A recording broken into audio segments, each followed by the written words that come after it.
පසුගිය 22 වෙනිදා උදෑසන උපත ලැබුවේ බෙන්ගාල ව්‍යාඝ්‍ර පැටියාගේ අද වර්ධනය ඒ වගේම සෞඛ්‍ය තත්ත්වය ආරක්ෂා කර ගැනීමට අවශ්‍ය කරන සියලු කටයුතු මේ සත්වෝද්‍යාන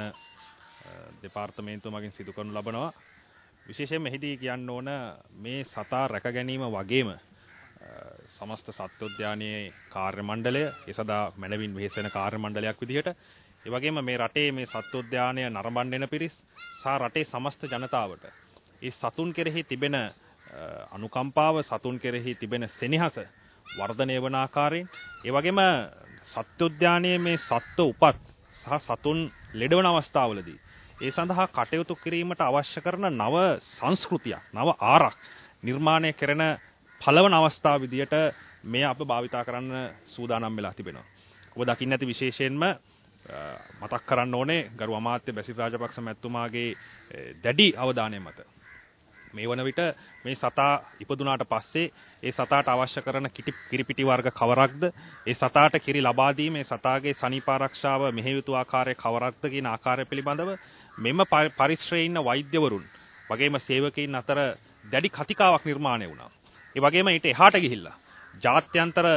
සත්වෝද්‍යාන විශේෂයෙන් ඉන්දුනීසියාව සිංගප්පූරුව වැනි මෙවැනි සතුන් හැදිදඩි කරන විශේෂ තාක්ෂණික සහ වෛද්‍ය දැනුමක් ඇති සත්වෝද්‍යානවලට දුරකථන මගින් ඉන්ටර්නෙට් මගින් සම්බන්ධ වෙලා ඒ අවශ්‍ය කරන උපදෙස් අරගෙන අවශ්‍ය කරන විශේෂ උපකරණ එක රැයක් ඇතුළත අපේ රටේ පවතින වෛද්‍ය භාණ්ඩ ඒ අවශ්‍ය කරන උපකරණ ලබා දෙන ආයතන වලින් ඒ වගේම බෙහෙත් ද්‍රව්‍ය කිරිපිටි ද්‍රව්‍ය ලබා දෙන ආයතන වලින් ලබාගෙන මේ වන විට ඉතාමත් හොඳ තත්ත්වයකින් ඒ වගේම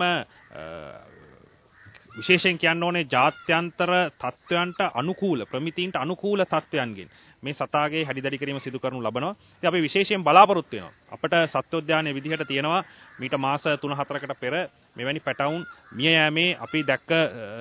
ඒ අවස්ථාවන්. එවැනි තත්ත්වයක් එන්නේ නැතුව